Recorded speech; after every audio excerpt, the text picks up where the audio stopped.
Voilà, Bananzambe nyonso partout besoin à travers le monde. Kolos Masia Nazareth, Oazam Mokonzi, puis mon bix Nabiso, Apambola Bino Mingi. Alors, toujours continuer à évangéliser pour la gloire de Dieu. Et on a invité Bino nyonso, on a invité Bino, Bandorbo s'abonner à la chaîne à moi, Nanzambe, puis Moussal Nanzambe, au biso to Kolina Bango ensemble, et na Moussal Nanzambe, Abanda pe Moussal Nanzambe Liboso Nabiso, et Nzambache Libana Mboka, après ça Nanzambe. Donc, c'est l'évangéliste ou le missionnaire Daniel Matondo. Donc, Daniel Matondo, vous s'abonner à la télévision Daniel Matondo TV.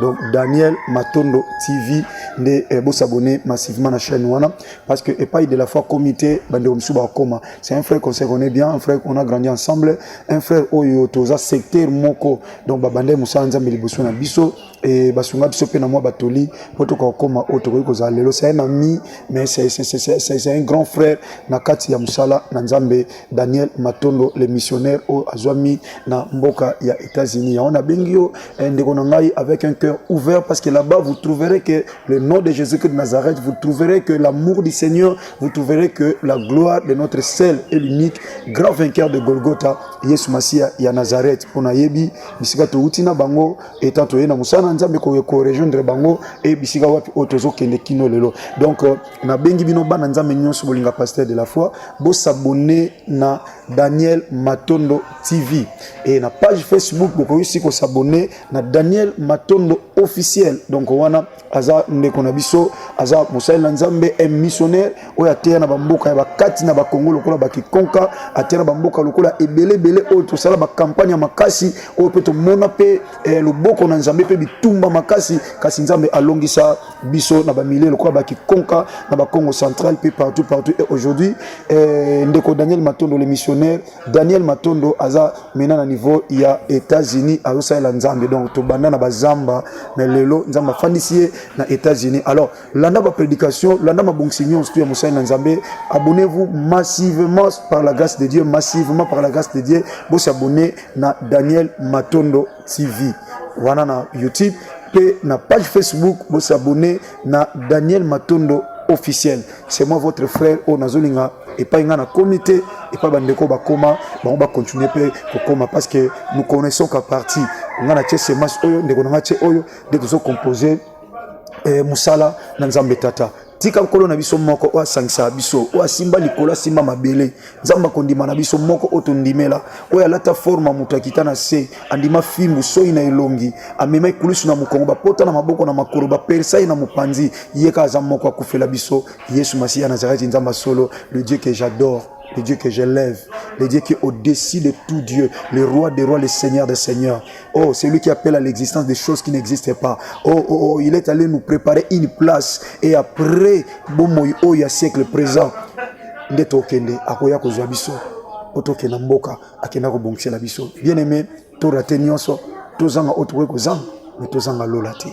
Na sena moi, tu pambola, mais lola, et sa bénédiction pour Nabiso, parce que là-bas, il y aura que la vie éternelle. Mais autozanango, tozaka au sentipe.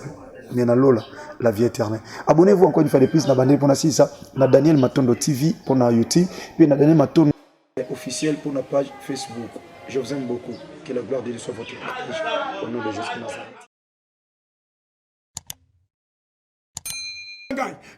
Il est le rémunérateur de ceux qui le cherchent. Telobaki azali rémunérateur, yaba bazali ko lukaye. Bazali ko lukanzabe, za bazali rémunérateur na bango. Tobi rémunérateur, telobaki azali nani? Telobaki rémunérateur azali agent payeur. Rémunérateur azamo foot. Tolobaki ke pa ina Yesu na biso, azamo foot kitoko. 2021, ezali ane o motonoso, akozwa récompense na ye. Est-ce que molonga zanangai? Tolobaki 2021, Jésus-Christ a cause la rémunérateur na ndaku na yo. A cause la rémunérateur na chambre na yo. A cause la rémunérateur na salon na yo. A cause la rémunérateur na kata compte bancaire na yo. A cause la rémunérateur na kata parcours na yo. Est-ce que molonga zanangai? Belebeto yeko ya. Le loza le loloba amen. Est-ce que molonga zanangai? yo ozala pamba kobota ozala pamba maladi moko ekangi yo ozala likambo ka malédiction ekanga fi na yo tu dois savoir que bien-aimé tokomi na ntango Jésus azalaka rémunérateur afi na yo tolobelaki yango sur la foi audacieuse et toyebisi moto nyonso bien-aimé oyo ozali komona yango okosimba oyo ozali kodeklare yango ekopesamela yo est-ce que molongi aza na nga ntango tolobaka ba amen yango ezali kosalama bien-aimé parce que toyeli na ntango komona nkembo na nzambe nalobi bien awa bien-aimé nazoloba yango na télévision nazoloba yango bato bazali koyoka bien-aimé ntango sekoki Jésus-Christ de Nazareth oyo akufaki asekwaki ya wana okomonisa nkembo na ye katikati na vi na yo tolobaki na Luc chapitre 24 awa dans Luc chapitre 24, pourquoi cherchez-vous parmi les morts celui qui est vivant? Le Dieu de ma langue, il n'est pas un Dieu mort. Il n'est pas un Dieu mort. C'est pourquoi j'ai dit à une personne, on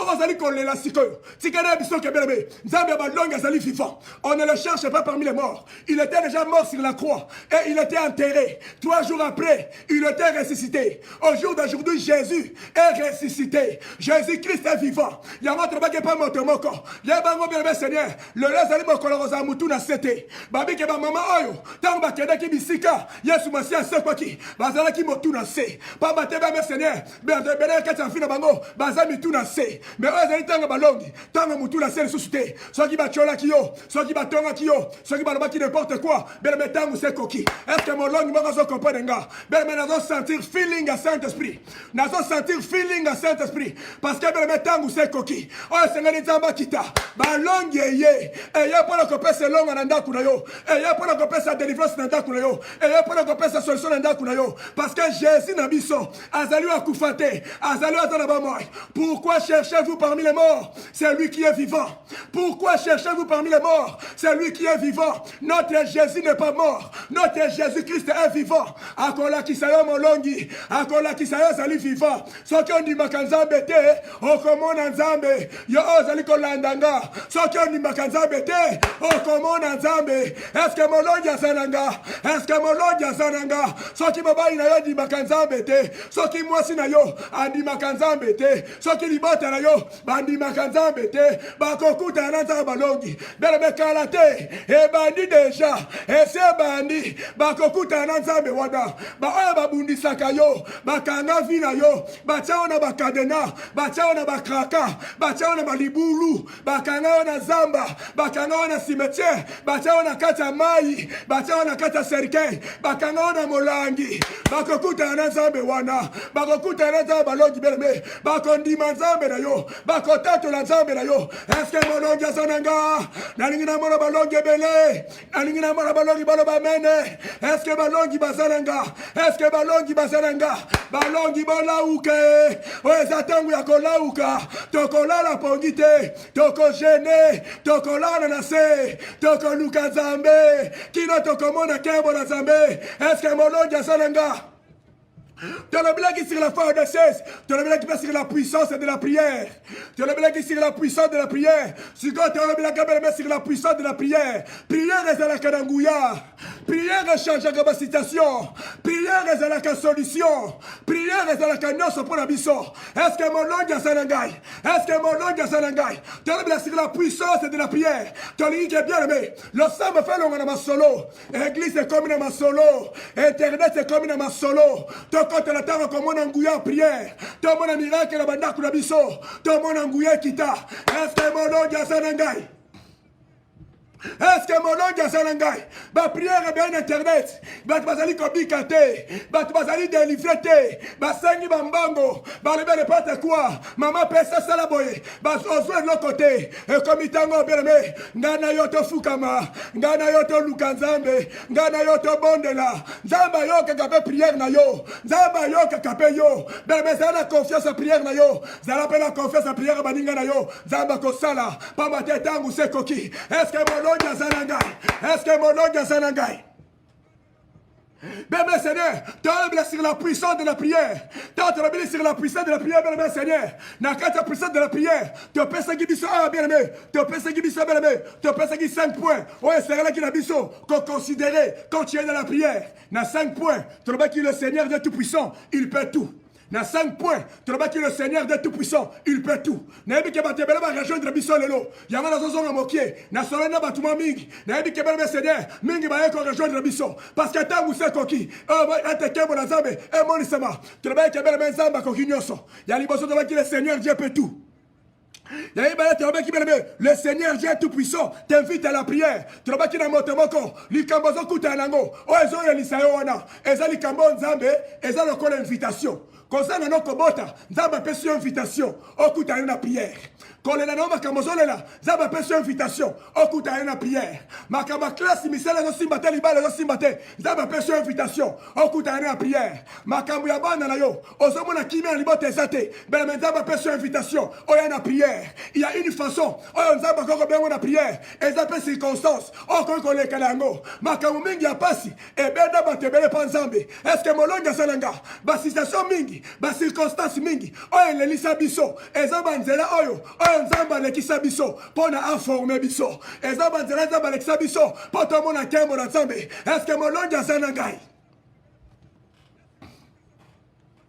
Tant que ma bien Seigneur, nous avons abandonné foi na yote, peu importe les circonstances. Oh, sali kole qui ça. Ben mais ezali échecité. Ezali échecité parce que Dieu t'invite à la prière. Ya wana bisi molongi boko. Tozana 80 nuits. Oh, to rebonde le point na Nzambe. Ben mais tellement bisiko zali. Joie décision. Oh, bonde le point na Nzambe. So qui ont décision solo. Et qu'on luki Nzambe. Et que Nzambe okuta na ye parce que Nzambe azali ko inviter na kata prière. Est-ce que molongi salanga? Oh, lobela ka prière, mais au sambe la kate. On a maté à prière, mais Malamingo semble la caté.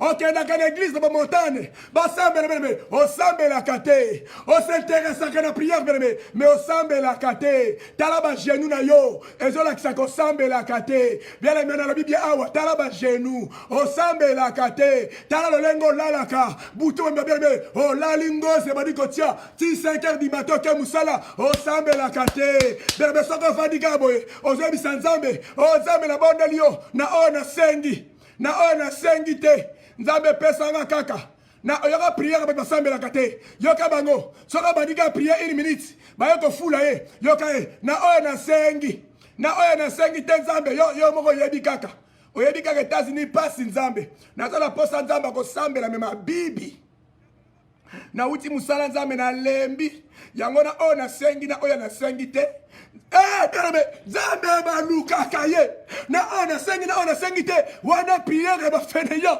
wana prière ya distraction bebe bondela Nzambe zo ko inviter yo kota prière bondela pa ina Nzambe ko pesa ba réseau te pour qui yo lembi ezala batu ba lembi ko leka yo bazali oyo bazali ko sambela soki yo zana bana ezala batu bazana bana ko leka yo oyo bazali ko sambela na sepela la couple mo ba yaka en église chaque jour ba yaka avant bazana bana ba utaka 1 heure de temps de route mais bien Seigneur ba yaka avant ko leka batu bavanda na mboka oyo bayaka avant koleka bato bafandaka na mboka oyo soki otali couple na baza okipe me bayaka avant bayaka bazosambela natalaka bango bebeleme nazokamila bilakati na ngai moko tala mama oyo awuti trajet molai elongo na mobali na ye baza na bana tala bango wana me okomona basélibataire baye retard okomona basélibataire baye na bango kosambela près a les raisons oyo nakendaki nakelaki bien aimé ke bana Nzambe balukaka ye eza makambo fainéantisme te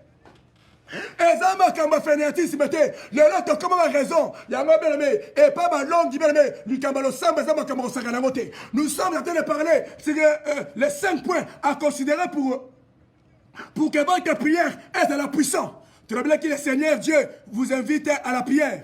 Yamisa Toloba qui le Seigneur Dieu Tout-Puissant attend les prières de ses enfants. Toloba qui Nzambe, il attend les prières de ses enfants. Voilà le troisième point, Toloba qui bien nous devons savoir, à la nouvelle alliance, nous sommes des enfants de Dieu. À la nouvelle alliance, nous sommes des enfants de Dieu. En ancienne alliance, Nzambe Banek Kobenga Moïse serviteur, Abenaki Abraham serviteur, Abenaki Élie serviteur, Bangonio Swana, Abenaki Bango serviteur, malgré ma miracle Basalaki, malgré ma caminée Basalaki. Mais à la nouvelle alliance, Nzambe des enfants. Tu n'as qui bien c'est là un privilège. Il y a combien de ma bande dans Nzambe. Il y a moi ce que moi dans Nzambe moko azali. Est-ce que moi, dans un moment, tu n'as pas qui me met aussi privilège? Il y a combien de mamans dans l'ensemble? Il y a un autre ici, moi, enfant, il y a un héritier. Enfant, il y a un chambre. Enfant, il y a un privilège. Serviteur, il y a qu'après. Mais enfant, il y a la première position. Il y a le premier degré. Est-ce que mon nom est Zananga? Zamba Taliba Abraham, Taliba Moïse, Abengi Bango sur ma serviteur. Mais la nouvelle alliance, Zamba Bengi enfant. Est-ce qu'on jouir nango? Est-ce qu'on doit profiter nango? Être appelé enfant de Dieu, osons profiter nango? Est-ce qu'un enfant de Dieu peut souffrir? Est-ce qu'un enfant de Dieu a encore le ramikonos? Est-ce qu'un enfant de Dieu a vraiment quoi échouer? Banamou kolonini moi n'azamba échoué. Banamou kolonini moi n'azamba bombaye. Banamou kolonini moi n'azamba sa la maladie. Banamou kolonini moi n'azamba sakanaye. Est-ce que Kindo Kalibata na yo? Est-ce que sakana est tant que moi n'azamba? C'est pourquoi j'ai dit à quelqu'un, osali moi n'azamba, osala droit à bonne santé, osala droit à progrès, osala droit à prospérité, osala droit à avancer. Est-ce que mon long est salangai? Osala droit à kobota, osala droit à kosala malam, osala droit à kobala, osala droit à diplôme. On a le droit qu'on soit misala minene. On a le droit qu'on tombe. Bana na yoba tombe. Baza na ministre. Baza na généraux. Baza na président. Baza na tumide na saba belawa. On a le droit wana. Est-ce que mon longa sananga? Yango te bibe. Motoko sakara biso azate. Motoko intimide biso azate. Bebe tango koki. Il faut te jouir. Na ba droit na biso. Est-ce que mon longa sananga? Est-ce que mon longa sananga? Nazo mona balongite. Nazo na posta la mona balongite. Nazana posa na mwana balongi belme semeni yango nde yango yo semeni yango nde yango yo belme sika nzamba lola mona yo et tu vas qui belme tu vas qui que le Seigneur Dieu tout puissant répond à toutes les prières faites selon sa volonté. Tu vas qui belme le Seigneur na quatrième point que le Seigneur Dieu il répond à toutes les prières qui sont faites selon sa volonté. L'Éternel Dieu, il répond à toutes les prières qui sont faites selon sa volonté. Est-ce que molonga salanga le sambo nyoso ce que je dis que bien aimé, et je sais que selon volonté ensemble. Bébé, c'est le bien. Le sambo wana, Zamba répond à Kayango. C'est pourquoi j'ai dit à une personne, dans le sambo, il y a un long yawa. Zamba sans répondre. Pensa ne pas qu'on répondre yo. Est-ce que mon long yasananga? Moto mon côté à côté kalandengwana. Bino nyos mozali kolandanga. Moto mon côté à côté kalandengwana. Moto no soko ya témoignage. Moto no soko kumisa nzambe. Moto no soko tombo na nzambe yo. Est-ce que molonga sanangai? Est-ce que molonga sanangai? Banda to banda prière aux nzamba sala kakaka. Banda to banda prière chaque événement miracle. Banda to banda prière chaque événement solution. Banda to banda prière chaque événement délivrance. Bozaba témoin. Bozaba témoin. Ya bolamu na nzambe belebe. Katikati na biso. Est-ce que molonga sananga? Bebe bandinga te. Yo poko témoigner. Yo poko témoigner na nzambe. Katikati na fina yo. Moto alembisa yo te. Moto intimidé yo te. Moto fatigué yo te. Moto découragé yo te.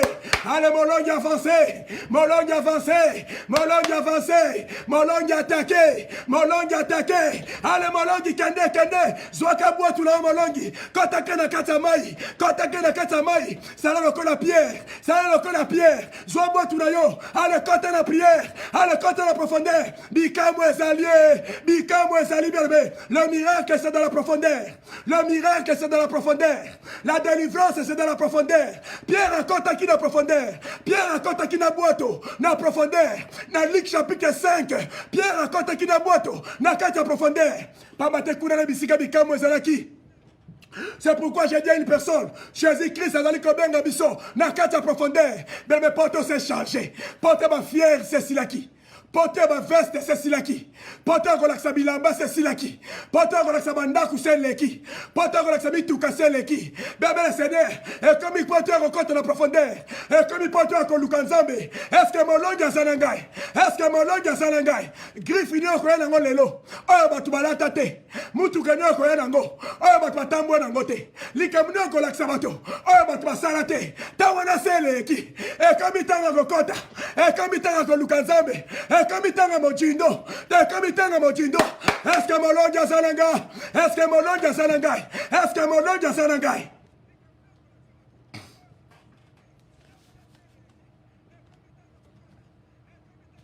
P5e prêtre Robaki. Ezaki likambo, le Seigneur Dieu Tout-Puissant exauce ma prière et la prière des autres.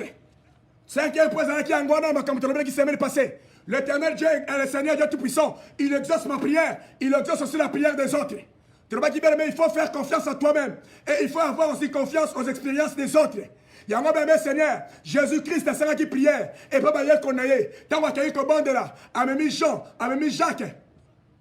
Amemi na Pierre, à quel bango na montagne, va sambe na ye, va soutenir rien à quatre prière. Bien Seigneur, Paul a sanga qui prière, Paul a zali ko senga prière, Paul a commencé à même ngai pasteur Daniel, na zali ko senga prière, bien soutenir nga la prière, nenga pela soutenir la prière. L'Éternel attend ma prière, il attend aussi ta prière. Nenga to ali bien mettre to ali ko sambe là, to yeba kenzambe, ayoka ka prière ya batonyoso, zalaka na confiance, ya prière ya balongi. Soki le lonzamba yoki yote, nzamba ko yoka ye. Soki est-ce que mon longue a sanangai? Est-ce que mon longue a sanangai? Yamana zali ko pesa ndame merci. Pona oa zali ko sala. Tozu su ba témoignage berbe. Tozu ba témoignage ndenge na ndenge. Chaque jour tozo ba témoignage. Mais prière to sala ki na week-end. Oe udai ko le kaberbe. Nzamba sali ba téléphone. Batu ba bimisi ba makila na ba wese. Batu ba sandi. Batu ba zubilo ko ndenge na ndenge. Ba makamba ndenge ndenge sama ki na bandako. Berbe nzambe sa bandaki. Ba témoignage bandaki berbe. To ba ki to repese yango. To ko pesa ba témoignage. Ya makamba nzamba zali ko sala. Nzamba zali ko délivrer. Azali ko visiter. Po zali ko yoka le sambo nga. Azali ko yoka le sambo na yo. Yango berbe Seigneur. Tant que tu continues comme ça, mais là, nous allons continuer comme ça. Biso, pensons comme ça là. Yaba yango berbe, tu comme une angulu pour témoignage. Beaucoup soit yango, pensons berbe comme ça la carte biso. Est-ce que mon long ya sananga? Nous sommes en train de parler sur la puissance de la prière. Nous sommes en train de parler sur la puissance de la prière. Tu l'as dit sur la puissance de la connaissance. Tu l'as dit sur la puissance de la foi audacieuse. Maintenant, nous parlons sur la puissance de la prière. Si quand on l'a bien aimé, n'a l'ingénieur à définir évidemment mouquet. Qu'est-ce qu'est la prière? Le lomatique en a définir évidemment. Qu'est-ce qu'est la prière? Parce que lorsque nous parlons de la prière, chacun a sa façon de voir. Chacun a sa façon de définir la prière. Il y a d'autres personnes qui définissent mal la prière. C'est pourquoi vous voyez beaucoup de gens en train de prier, mais ils ne reçoivent pas l'exaucement. Pourquoi vous me voyez avec beaucoup de détermination? Pourquoi vous me voyez avec beaucoup de foi? Parce que lorsque je suis dans la prière, lorsque je suis dans la place du Seigneur, je sais que la prière ne peut jamais échouer. La prière ne peut jamais échouer. Qu'est-ce qu'on attend par la prière? Bien-aimé Seigneur, la prière, nous disons, la prière c'est prier. La prière c'est prier. Ça c'est la première définition. La deuxième définition, la prière, c'est aussi parler avec Dieu. La troisième définition, la prière, c'est aussi écouter Dieu. Si je continue à définir la prière, nous ne finirons pas. Mais je vais beaucoup plus insister sur ces trois définitions. La première définition, ça c'est notre définition à nous. La prière, c'est prier. La deuxième définition, la prière, c'est parler à Dieu. La troisième définition, la prière, c'est aussi écouter Dieu. Je vais parler seulement de trois choses. Il y a un temps sur la prière. Il y a d'autres qui disent que la prière, c'est la puissance. Il y a d'autres gens qui disent que la prière, c'est la solution. Il y a un temps. Tout dépend de chacun. Mais moi, je vais vous amener vers un résultat. Je vais vous amener vers une prière pratique. Prière, vous allez transformer. Prière, vous allez comme ma délivrance. Prière, vous allez comme un miracle. C'est là où moi, personnellement, je vais vous amener. Bien amené le Seigneur. Quand j'ai dit que la prière, c'est prier. Pourquoi j'ai dit la prière, c'est prier? Parce que nous avions toujours dit ceci. La prière, c'est prier. Parce que c'est pendant que vous êtes en train de prier, pour nous, c'est ça la prière. Maintenant, je suis en train de vous parler sur la prière. Maintenant, je parle de la prière. Mais je ne prie pas. Je parle de la prière, mais je ne prie pas. Maintenant, là, je ne prie pas. Je suis en train de vous parler sur la prière, mais je ne prie pas. Je peux écrire sur la prière. Mais pour nous, la prière, c'est quand tu te mets à genoux. C'est ça la prière. C'est pourquoi, bien, mes seigneurs, il y a beaucoup de gens qui parlent de la prière, mais qui ne prient pas. Si tout le monde priait, si tout le monde priait, par rapport à ce que Dieu attend de nous, bien aimé, si tout le monde, tous les prédicateurs qui prêchent sur la prière, si tous ces gens-là priaient, si tous les chrétiens qui parlent de la prière, si tous ces chrétiens-là priaient, bien aimé, aujourd'hui on allait voir des choses extraordinaires. Aujourd'hui on ne pouvait pas blaguer avec le chrétien. Mais si vous voyez les gens en train de blaguer avec le chrétien, c'est parce que nous parlons de la prière, mais nous ne prions pas. C'est pourquoi je vais dire à une personne, la prière, c'est prier, ça veut dire, c'est pendant que tu es en train de prier. C'est ça la prière. C'est comme ça que nous définissons la prière. C'est pourquoi je vais dire à une personne, quand nous parlons sur la puissance de la prière, au côté que la puissance de la prière, namunoko, sauf que nous sommes au côté que la confiance est en côté. Est-ce que mon langue est sanangai? Est-ce que mon langue est sanangai? Il y a des prières qu'on fait en coulisses. Il y a aussi des prières qu'on fait en public. Il y a deux sortes de prières. Nous avons deux sortes de prières qui influencent la vie d'une personne, qui peut amener une puissance dans la vie d'une personne. Un prédicateur, lors de cultes, lors de diffusions comme ça, je peux prier pour vous. Mais si en coulisses, je n'avais pas prié, vous allez voir, il n'y aura pas les effets. Parce que c'est les coulisses qui fait le public. Est-ce qu'il y a quelqu'un qui m'écoute? C'est les coulisses qui fait le public. C'est pourquoi vous voyez beaucoup de gens. Ils peuvent prier maintenant en ligne. Ils disent que les malades soient guéris.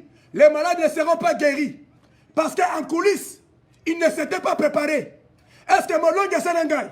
Nous avons deux sortes de prières. On a sa puissance ensemble.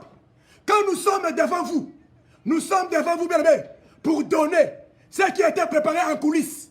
C'est pourquoi j'ai dit à un chrétien, tu dois te préparer aussi en coulisses. Tu dois avoir une vie de prière en public. Tu dois aussi avoir une vie de prière en coulisses. Est-ce que mon langue est sananga? La vie de prière publique et la vie de prière coulisses. Les deux vies de prière, ce sont des vies de prière très importantes. Je suis en train de dire à une personne, ça c'est un secret. Ça c'est un secret. Tu veux tout le temps prier avec les ballons? Oui, je le veux bien. Parce que c'est la vie de prière publique. Tu veux prier avec les autres. Tu veux prier à l'église. Je le veux bien. Parce que c'est la vie de prière publique. Mais vous devez savoir que, bien aimé, il y a aussi une vie de prière qui est coulisse. Cette vie de prière coulisse, c'est ça la vie de prière qui est la vie de prière intime. C'est dans cette vie de prière qu'il y a l'intimité avec Dieu. Vie de prière où on est en coulisses. Il y a moins de intimité dans l'ensemble. Il y a moins de intimité dans l'ensemble. C'est pourquoi j'ai dit à une personne, apprends-toi à prier en public, avec les langues, avec toute personne que vous voulez. Apprends-toi aussi à prier en coulisses. En coulisses, là-bas, bébé, tu n'as besoin de personne. C'est comme David quand il était dans le désert. C'est comme David quand il était en face d'un lion. Il était en face d'un ours. Il était là-bas, lui seul. C'est comme Moïse quand il était à la montagne. Il était là-bas, lui seul. Est-ce qu'il y a quelqu'un qui m'écoute? La vie de public est aussi bonne. La vie de prière en coulisses est aussi bonne. Est-ce que mon langue de Salanga, ces deux sortes de prières, bébé, sont très importantes pour la vie de prière. Mingito Sambe la Kaboye, au Sambe Likarolali, tu dois apprendre aussi à prier en coulisses, Père Seigneur, parce que cela va te préparer. Bisaba longi tozali ba champion. Tozola na ba principe ya ba champion. Ben mais l'andanga est bien. L'andanga est très bien.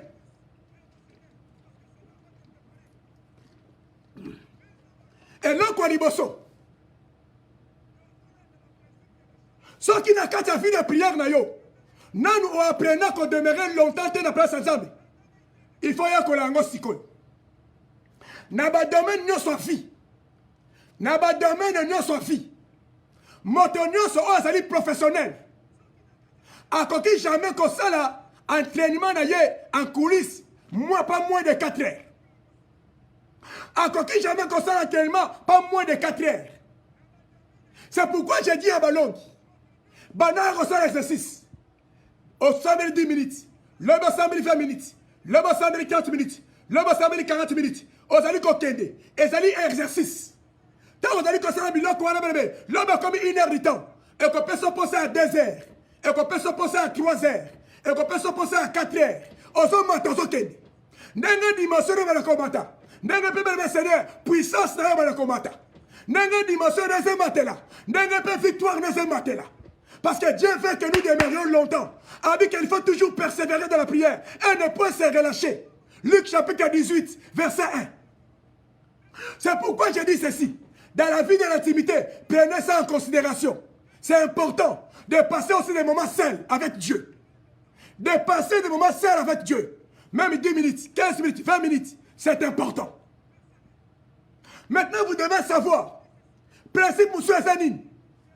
Le champion ne se prépare pas en public. Un champion se prépare en coulisses. Le champion ne se prépare pas en public. Un champion se prépare en coulisses. Pendant David, Abed à Goliath, a rappelé qui Saoul, ma victoire a soit qui na coulisses. David na coulisses à moment qui lion. David na coulisses à moment qui ours. Il y a un matin encore qui besoin David à Goliath. À Banga qui est de l'autre côté. C'est pourquoi je suis en train de dire à une personne. Pour être champion en public, tu dois être champion en coulisses. C'est pourquoi en coulisses, c'est quoi? En coulisses, ce n'est pas pour dormir. Mais en coulisses, c'est pour la prière. C'est pour la préparation. Est-ce que mon nom est Salangay? Coulisses, c'est à dire qu'on prépare pour ne pas comment on va la zambe. Coulisses, c'est à dire qu'on prépare pour ne pas vivre l'exploit. Oh, ça dit qu'on sait là. Coulisses, c'est à dire important. Pour ne pas zambe. Oh, le comment qu'on néglige. C'est pourquoi nous disons, ta relation en coulisses, il y a un moment de plus importante que la relation dans l'accès à l'église. Qu'on est en relation avec sa pasteur Nayo. Qu'on est en relation avec sa Mokili. Ta relation en coulisses, il y a une chose plus importante. Est-ce que mon langue est Salangay? Ce qui se fait en coulisses, c'est ça qui est ta force. Ce qui se fait en coulisses, c'est ça qui va déterminer ton résultat. Est-ce que mon langue est Salangay? Nous sommes en train de forcer, de nous apparaître. Mais tu dois savoir que dans la vie de prière, ce qui est important, c'est la vie qui est en coulisses. Est-ce que mon langue est Salangay? Il y a un pasteur qui est parce qu'il y a un gars à l'église. Libosa malade d'ailleurs, mais l'oganga. Sois guéri, sois guéri, sois guéri. Okoganga, sois guéri et belé. Miracle comme ça la matin. Parce que osana intimité dans la mais la coulisse. Est-ce que mon langue a Salangay? Est-ce que mon langue a Salangay? Est-ce que mon Salangay? Retenez du caméra le badobéré. Pendant qu'on développe Fiona en coulisses, ça va nous aider. C'est pourquoi cette période de prière, il y a Pélissan Babola. Tu ressens la bâtonnoso. Prière en coulisses, c'est ça là. Tu ressens la chaîne de prière. Motonoso Sambela. Tu écoutes la poque au Sambeli. Tu caboni au Sambeli. Na era posa Moussala au Sambeli. Tant ma solo zate. Tant ma distraction zate. Tant ma théâtre est allé susciter. Tant ma YouTube est allé susciter. Ma Facebook est allé susciter. 80 jours, dans la présence de Dieu. Est-ce que mon langue est Salangay? Est-ce que mon langue est Salangay? Bon, on a aussi 80 jours. On a banana qui est pasteur. Nzambe, on a seul à quitter. Total à Soukazan Nzambe, Ndenganin. Tu as aussi 80 jours. On a banana qui est Yobo t'a quitté. Tu as aussi 80 jours. On a banana qui est Nzamba Kangolingate. Tu as aussi 80 jours. On a banana qui est Nzamba Zafifate. Mais Nzambe, alors comment on a eu? Est-ce que mon langue est Salangay? Est-ce que mon langue est Salangay?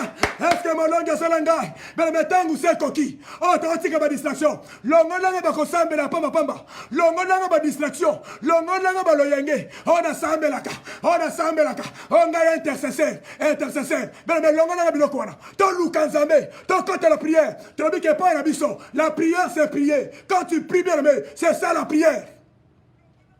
Quand vous allez ensemble là, il y a une prière. Il y a un autre qui bien aimé. Il faut prier quand ça marche. Il faut prier quand ça ne marche pas. Il faut prier quand tu as bonne santé. Il faut prier quand tu es malade. Il faut prier, bien aimé Seigneur, quand il y a des blocages. Il faut prier quand il y a l'ouverture. Il faut prier quand tout va bien. Il faut prier quand tout va mal.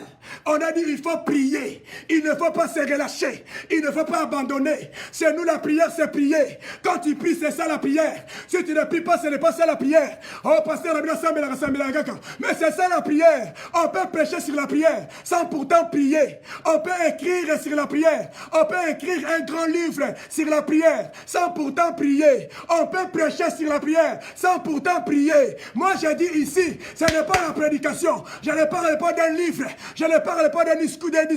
Mais je parle de la prière. Quand je parle de la prière, je vous invite à la prière. Mettez-vous à genoux et priez. Est-ce que Balongi Basalanga? Est-ce que Balongi Basalanga? La décision, le lot élément, le lot soit décision. Le bas pour la Likamoranga, je vais prier. Pour ma situation, je vais prier. Pour la délivrance de ma famille, je vais prier. Je vais vivre la gloire de Dieu. Est-ce que Balongi Salanga? Je parle de la prière. N'a pas définir la prière. Le lot que tu redéfinir car la prière. Tu as le ballon comme sous-souté. Tu as dit qu'on définir la prière. Mais il faut prier et ne pas se relâcher.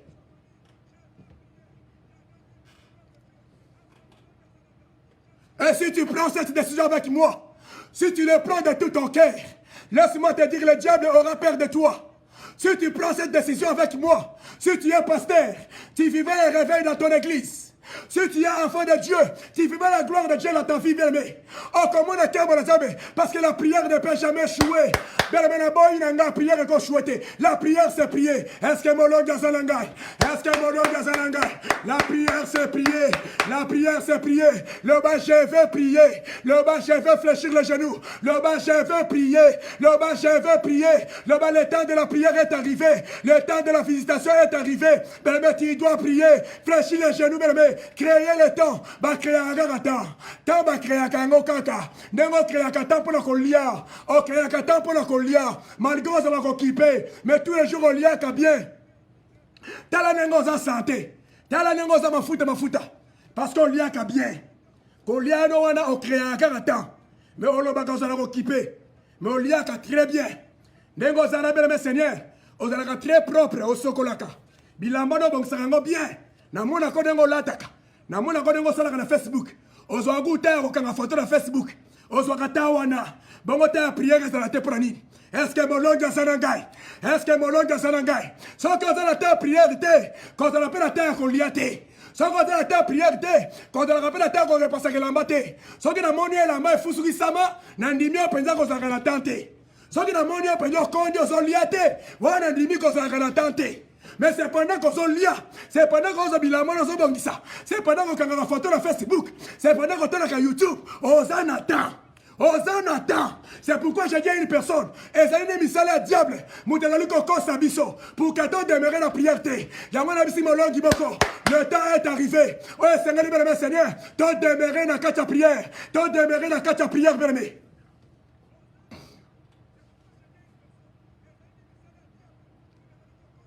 On ne peut jamais vivre le réveil sans qu'il te demeure la prière. Yamababa Seigneur, tango koki. Oye Seigneur, kambo na Zambe. Et mon samakat nabiso. Tango koki. Oye Seigneur, gloire na Zambe. Et c'est l'opérationnel kat nabiso. Nous sommes reçus dans la prière. Non, ça te rejoint à la prière. Libana prière, mais la solution est sanité. Yango toli comme motivé mutumoko. Toye na kanja la motivation. Opération Pénissam Babola. Yango ezali koya. Elle est kayo boyete. Ben mais on mona kembo na Zambé. On coûte à la profondeur. On coûte à la Zambé. Ezali motuya pour yo. Parce qu'on coûte à la Zambé. Et les kignonso. On zali konsoa. Ben mais Seigneur. Sorotei na Luc chapitre 5. Dans verset 11. Luc chapitre 4, pardon. Luc chapitre 5, verset 11.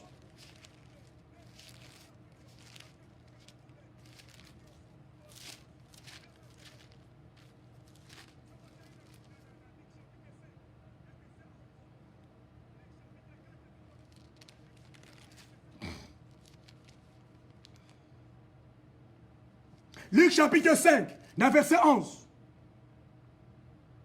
Babi boy. Et ayant ramené la barque à terre, ils laissèrent tout et les suivirent. Ayant ramené la barque sur terre, ils laissèrent tout et les suivirent. Ben, on a sur la pierre. Babi ke awa tanga zu boito, amemi yango tina mabele. babi que Pierre tanga memi boîte tina mabele asala kini babi que Pierre atiki boîte atiki na bambisi alandi Yesu bébé awa Pierre atiki boîte na bambisi alandi Yesu pona nini Pierre atiki mbisi na boîte alandi Yesu parce que a comprenait qui yemoko na yemoko asala ki na posa mbisi butu mabimba a peshaki atikala ko so mbisi te mais na nzela maloba Yesu Pierre tanga boki filé azwi mbisi ebele malgré azwi mbisi ebele mais tango akomi na suka boato bakomi na mokili babi ke atiki boato atiki na mbisi babi alandi Yesu na mituli question Pierre oya peshaki butu mabimba abanda ko luka mbisi azwi penda mbisi aye pas son mbisi na dernière minute mais comment Pierre wana yemoko susu na suka azwi boato na bambisi atiki bango alandi Yesu parce qu'il avait compris que te bambisi on a su soki na kanami kala bambisi na kolia yango ekosila vamena kangama na oyo azali source ya bambisi parce que ye asilaka te ye akaukaka te ye azangaka te il a compris que te babwa bayo nazotika yango na kangama na source pas source ekozanga te est-ce que molongi asenanga nina loba nini mingo luka oya poto obunda parce que poso nini soki na ye poto nazwi solution soki na ye poto nakosala yango opération na kobota soki na ye poto nyonso na yango posa na kozwa na kozwa mbongo mais bien aimé nous devons savoir que kozala na poto sans Yesu okokauka kozala na poto libana sans Yesu okokauka mi baonde kosambela asambeli nzambe apesi libala ntango nzambe apesi libala boatiki bien ce n'est okokauka. C'est pourquoi un chrétien nous devons tout le temps être attachés à Jésus. Nous devons nous attacher par la prière. C'est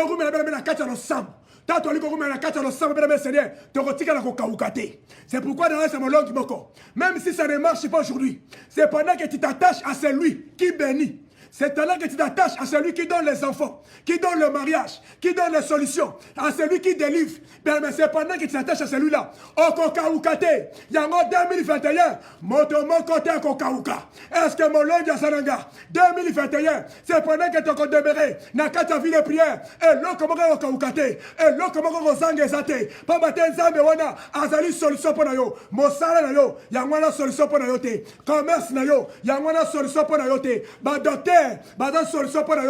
La solution, c'est Jésus de Nazareth. C'est Jésus de Nazareth. Bongo na yo, eza solution pour nayote. Après le Seigneur, ezali Jésus. Sans que louki Jésus, on louki la prière, on s'attache na ye, on kangameli bébé. Yazali solution. Est-ce que mon langue est salanga? Est-ce que mon langue est salanga? Est-ce que mon langue est salanga?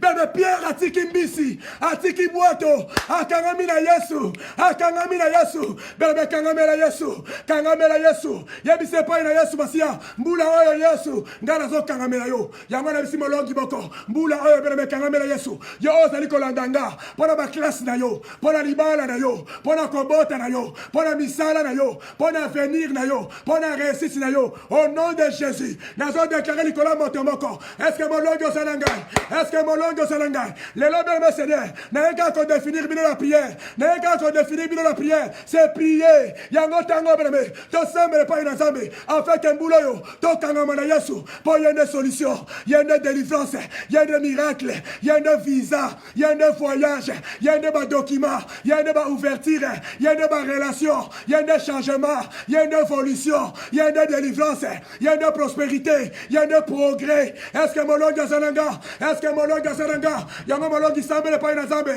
bonde la bisiko zali, yebisa zambe, le banzambe, 2021, yon des solutions, 2021, yon des miracles nanga, 2021, yon des délivrances nanga, bébé yebisa paina zambe, le banzambe, nakotika yote, nakomonde la yo, on a mis la prière c'est prier, la prière c'est prier, zambe la bonde la, pesangai makasi, na lembate, na zaliboso la yo, na demere la prière, yebisa zambe, Natala Bolembu, Natala Motokolemba, Nalemba Karanga, Soka Badiko Sambela, natikaka na nga soki nabandi kosambela nabandonaka na nga soki ere priere ebandi ngai nalembaka me nzambe 2021 telemisanga nzambe mpo nazali moïse libota na nga nazali joseph libota na nga yawe otindi ngai nzambe na poto yawe otindi ngai bisika nyonso yawe ozala ngai na mboka na nga yawe ozali kozala kati na ngai ozala mission otinda ngai nzambe mpo nakokisa yango yawe sunga ngai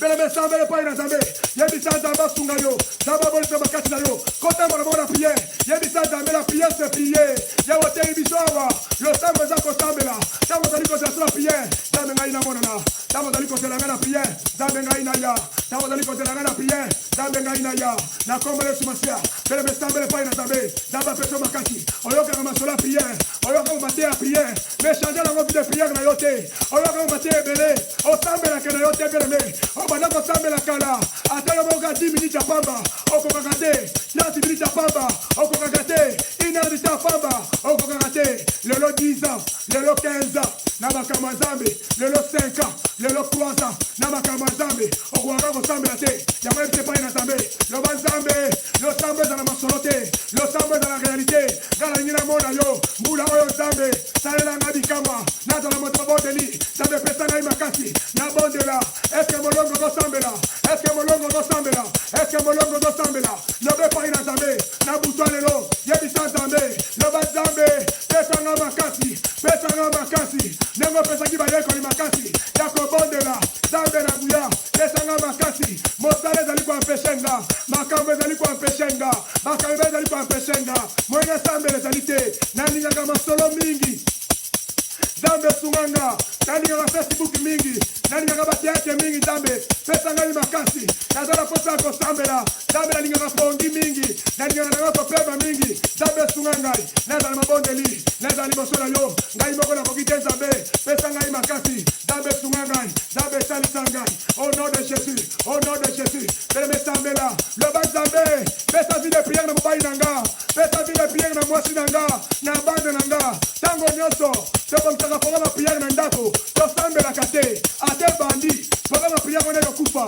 ekobeba nango kaka mobali na nga aza paster me tosambelaka na ndako te mwasi na nga aza mosala nzambe tosambelaka te bande na nga bakendaka baeglise nayokaka baza badiatre nayokaka baza basien me tosambelaka te ndeko na ngai songolo pakala nayokaka salelaka yo me mokolo moko te inisa priere na libota nzambe esalisanga ngai natelema libota na ngai telema bandeko na ngai batelema yawe priere etikala su basolo te me ezala réalité beleme sambela okolonga banguna na yo kaka na priere okolonga banguna kaka na priere bashene ekokweya kaka na priere okozwa délivrance na yo kaka na priere ntango ekoki beleme ntango ya kopelisa mbabolo ekoki oyo tembo na nzambe emonisama kati na vi na yo sambela epai na nzambe nzambe alekele kosalisa yo nzambe alekele kosunga yo na kombo na yesu masiya alléluia. Jésus-Christ est Seigneur. Jésus-Christ est Seigneur. À la gloire de Dieu le Père. Yahweh personne m'a cassé bien aimé. Au bon de l'épaille dans Zambé. Zamba sungayo. Zamba saliso bien aimé Seigneur. En fait que ma camonoso. Oui, que ça ma carte bien aimé Seigneur. Et de la pour la gloire en Zambé. Zamba les calo comme ça ma carte bien aimé. Yebi se pas dans Zambé le lenguana. Zamba bodisaba. Bien aimé. Ton lingi tabi ma sola prière. Yango bandele pa na nzambe ete makila yesu masie zinga yo yebise pa nzambe ke nzambe lelo to koti na faza suka nzambe sali sangai naza na présence na yo par le nom de Jésus bele metia le boko likolo tozo bandele pa na nzambe na kombo de yesu masia moto nyonso oyo azana posa ko sambela bisika za ina ndako nazo sala transmission puissance na yo na kombo de yesu masia nazo déclarer victoire mabota na biso ezaka na ma genou victoire mabota na biso ezaka na losambo nzambe yango satana azali ko yakobota na biso fi de prière mais lelo nazali ko déclarer pour la libota moko na moko ete fi de prière zonga ete gloire no nzambe kita oya lembaki oya kweyaki a cause de lisumu oya kweyaki a cause de distraction nzambe yo telemisa ye afin que prière nzambe ezala biloko na biso kolia prière nzambe ezala fi na biso tous les jours prière nzambe tobimaka te soki tosambeli te yawe tolalaka te soki tosambeli te toliaka te soki tosambeli te yambo likambo nyonso biblia elobi na nga avant toute chose à faire des prières yango nzambe nazali kosambela epai na yo nyonso tokosala totuna mokano na yo tozwa décision te soki tosambeli te yesu masi ya libanga na talo eliki ya basanto nazali kobondela epai na yo yawe esalisa bana na yo moto epela moto ya prière epela moto ya prière epela yawe epesa bana makasi au nom de Jésus Christ de Nazareth yo nali kosambela epai na yo yawe lekelo komonisama haleluya yawe epesa biso makasi ya kosalela yo pesa biso makoki ya kosalela yo mpe ya kodemere na présence na yo soki nzambe apesi biso makasi te bien-aimé tokoka te mokili makambo ebele baréalité ebele et moi je crois que le ciel ezali koyoka losambo na yo lelo nzambe alola apesi yo makasi oyo nyonso ali décide akobondela bien-aimé ntango se ekoki soki olandi prière oyo olandi prière oyo toali kobanda kino na suka na yango bien-aimé soki omoni eloko te yaka tokutana seke loba nzambo akufa pourtant solukaka ye nzambo amonisamaka yango na pamboli molongi merci na balongi nyonso bozali na kati ya ligne mpe bozali présent katikati na esika oyo merci na balongi ebele boye korejoindre biso tozokontinue kobondela elongo na bino tika ete nzambe azwa lokumu tosengi boye bien-aimé le seigneur tolingaki moto nyonso bisika ozali banda kopartage d'abord partage prière oyo pambola moto moko olendisa ye alamuka na prière objectif na biso yali sikoyo bien-aimé mikolo tobandi komotive parce que c'est la dernière semaine yango moto nyonso comprendre que prière ezali likambo ya kosambela eyaso likambo masolo te yango wana bien-aimé seigneur communiquer na so toali kopesa ya makasi ezali boye toali koloba boye et bien-aimé programme na biso ya prière tozobanda yango le 7 mai awa lobi awa le 7 mai tobandi programme na biso ya prière oyo toza na yango mpona kokota mabondeli na kati mabondeli oyo tokokota toyeba yango bien-aimé dans le Seigneur ekosenga moto nyonso azwa bamesure parce que na kati ya même baprogramme ya kolia ekomi likambo ya kotala yango malamu tokoti na période ya kolia légèrement et sous période ya kolia biloko ya kilo makasi te ezali période ya kolia biloko mo ezali très léger tokoti na période tokosatache mingi na légume tokosatache su mingi na baviande te na biloko mosusu te légume ou bien poisson ça marche mais baviande te eza période oyo bien-aimé banda koadopte déjà comportement moko bandeko mosusu bien-aimé si bazwa déjà badécision banda déjà kozwa badécision chaque fois tokopusana chaque semaine tokondo pesa sikoyo lolenge nini tokobanda kofonctionner yango te bisi balongi nyonso yango wana retraite na biso ya préparation mpona kozela bato nyonso bakoya tolobaki eza du 12 au 25 juillet du 12 au 25 juillet toza na liste ya bato balingaki bazala na biso na prière tozala na biso attaché mpona baprière wana mpe tolobi lisusu bien-aimé le seigneur mpona retraite na biso oyo tokokota bisika oyo tozwaki elingaki ezala na bafrais ya participation tozwaki esika moko befale tofuta yango ezali zamba ezali na sécurité ya kitoko eza na bandako eza na biloko nyonso na bamai mpo tokopesa babateme ekopesa bakuna tokozala mpe na ntango ya kosambela mpona basala ya nzambe oyo nzambe aponi mpona mosala oyo bato balandaki baformation tokosambela mpona bango alors esika makambo ezalaki ebele mais par la grâce de Dieu nzambe aye kosala grâce atouche mitema ya bato mibale bafuta mbongo nyonso oyo biso tokoki kofuta donc toza na 2 personnes oyo bazwaki responsabilité wana balobi bakofuta place wana mbongo oyo olinga kofuta oyo ngai nalingaki nafuta toyebaki eza na bandeko mibale oyo nzambe atusi mitema na bango na volonté na bango moko tosengaki bango te tolobi eloko moko te lolenge tolingaka bato bapesela nzambe nde yango wana bato na mibale balobi ke tokopesa mbongo ezaka me mbongo mwa mingi bandimaki yango bazwi responsabilité wana bapesa yango mpe tokendaki kopesa yango déjà ndenge toloba excusez-moi ndenge toloba nzambe asalaki kaka tosalaki déjà contrat ya place wana tozwi yango déjà yango bien-aimé eza esika moko ya malamu oyo tosengi na moto nyonso kozanga te mpona programme retraite ya biso ezali le 23 ti le 25 juillet na mois de juillet sikoyo toza na mois de mai toza na juin toza na juillet na mois de juillet le 23 kino le 25 bandeko mosusu bakoya déjà avant oyo bolingi boya avant boza bienvenu parce que biso déjà tokozala na retraite déjà 2 semaines avant bato baya tokozala susu na ya kokangama esika moko oyo olingi oya avant mais seulement il faut signaler neti bande comme signaler ba signaler bande comme na Ohio kuna ba misuli ba Iowa ski wapi ba signaler bazali koya ba koya avant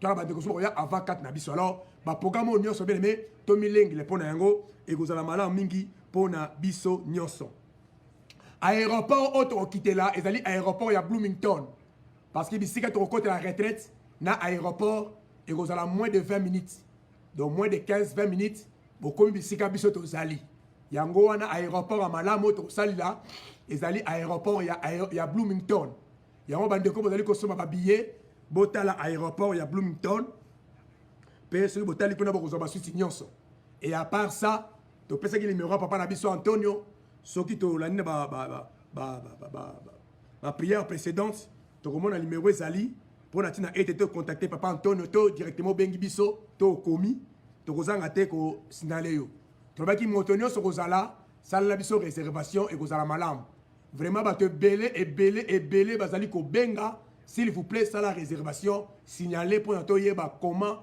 to gérer situation oyo pour ezali mokolo kitoko oyo nzambe asili ko pesa biso voilà autre qui n'ango pona ko lobalelo yangwana les 7 awa to bandi prière na biso sto milengele pona prière pona bande museke bana le 8 na tongo biso les 7 date to bandi et to bizala biso na kati ya position ya prière so question ezali to likamoko ezali beleme ko zanga te ko signaler yo ozana ba problème to baki boya mukwana ba photo ozana likamoko to mutu moko songolo to mwana moko za maladi boya na ba photo wana soko zaki examen moko boye ba pesa ki résultat moko l'hôpital yaka na ba résultat wana ozana ba photo moko boye oyo ba pesa ki l'hôpital ezali ko peso pasi yaka na biloko wana nyonso bokomona ndenge nini nzambe akomoni sama bokomona ndenge nini nzambe akopesa solution na makambo nyonso oyo ezali ko tungisa mitema na biso parce que tozali préparer pona yango pe tozali ko zela yango tolobaki jene bandeli abeli ba témoignage yaki ba prière toto sala a beleme bato bakela ba toilette ba sali ba toilette ya makila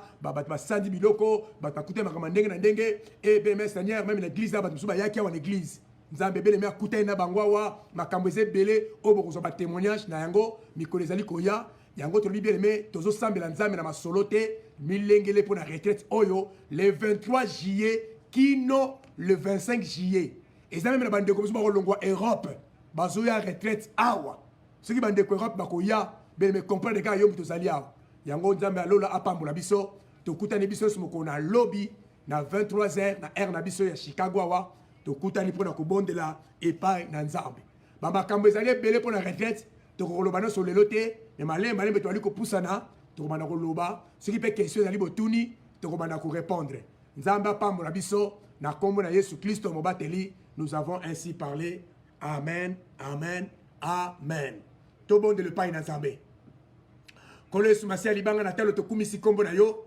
pona aussi ko sala kat na biso ya autant to ali ko tato la kat ne siko que la prière c'est prier pour te ebitango no so tsaki mabolongo na cette bonde na kiyo ya oyo kitaki jusqu'à tel point que mokili ba comme koloba ke to simbi kis mokili comme koloba ke to simbi kis ya o to sepelaki pour la kisaki ke nzambe yo sali ndenge moko pe na via moto sa zali kolanda ngai bat ba koloba katikati na vina ye po ba komona nzambe oyo ko sala soki to yo kama solo ya prière oyo nzambe ya ba longi oyo kota na bandako sans frontière oyo saka loboko bisika maboko na biso komaka te oyo intervenaka bisika biso tozali te yawe tikete mpona moko na moko nzambe oyo lekali okomona ye moto nyonso aparticipe na prière oyo yawe oyebi mposa motema nde koleka biso e yawe ntango ekoki lola efongwama ntango ekoki lola efongwama mpona bana na yo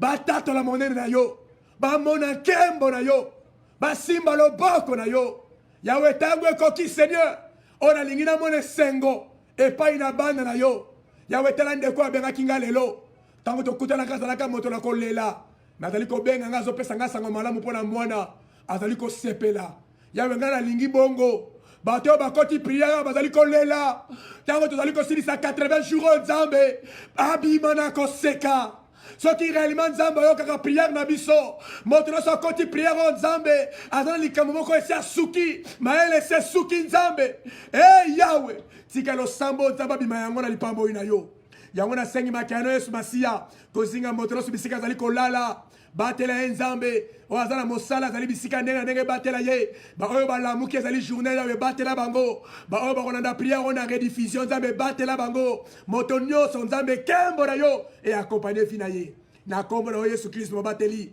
nous t'avons ainsi prié merci Seigneur Jésus-Christ de Nazareth amen amen amen sika nzambe alola apambola balongi nyonso nzambe alola azala na biso nzambe alola apesa biso makasi au nom de Jésus-Christ de Nazareth amen amen amen toza balongi. Voilà, bana nzambe nyonso partout besoin à travers le monde, Kolo Yesu Masia Nazareth, Oaza Mokonzi, pe mobix na biso apambola bino mingi. Alors, toujours continuer ko évangéliser pour la gloire de Dieu. Et on a invité bino nyonso, penza na invité bino bandoko s'abonner na chaîne ya mwana na nzambe pe mosala na nzambe, o biso to kolina bango ensemble et na mosala na nzambe, abanda pe mosala nzambe liboso na biso, et nzamba che libana mboka posa la nzambe. Donc c'est l'évangéliste ou le missionnaire Daniel Matondo. Donc Daniel Matondo vous s'abonner à la télévision Daniel Matondo TV. Donc Daniel Matondo TV vous s'abonner massivement à la chaîne wana parce que et pas de la foi comité c'est un frère qu'on se connaît bien, un frère qu'on a grandi ensemble, un frère oyo toza secteur moko donc babande musa nzambe liboso na biso et basunga biso pe na moi batoli poto ko koma oto ko za lelo c'est un ami mais c'est un grand frère na kati ya musala na nzambe Daniel Matondo le missionnaire au azwami na mboka ya États-Unis on a bengio ndeko na ngai avec un cœur ouvert parce que là-bas vous trouverez que le nom de Jésus-Christ de Nazareth, vous trouverez que l'amour du Seigneur, vous trouverez que la gloire de notre seul et l'unique grand vainqueur de Golgotha, Yesu Masia ya Nazareth. Pour nayebi bisika to utina bango et tanto na musana nzambe ko rejoindre bango et bisika wapi otozo kende kino lelo. Donc na bengi bino bana nzambe nyonso bolinga pasteur de la foi, bo s'abonner na Daniel Matondo TV et na page Facebook boko aussi ko s'abonner na Daniel Matondo officiel. Donc wana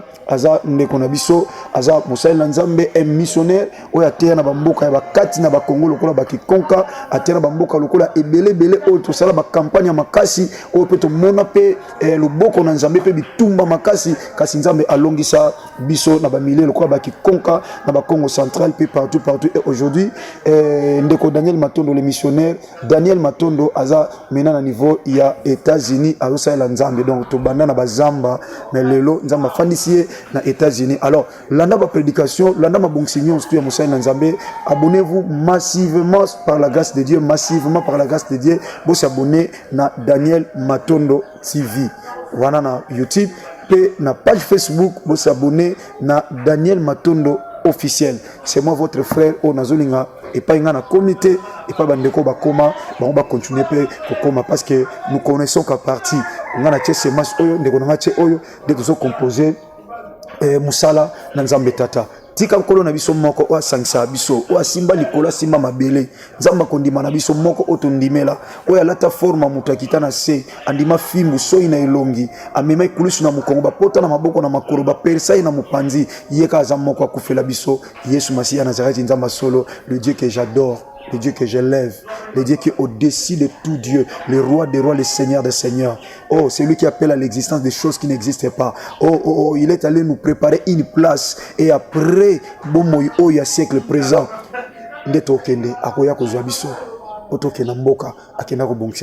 bien aimé, torate nyonso, tozanga otwe kozanga, mais tozanga lolate.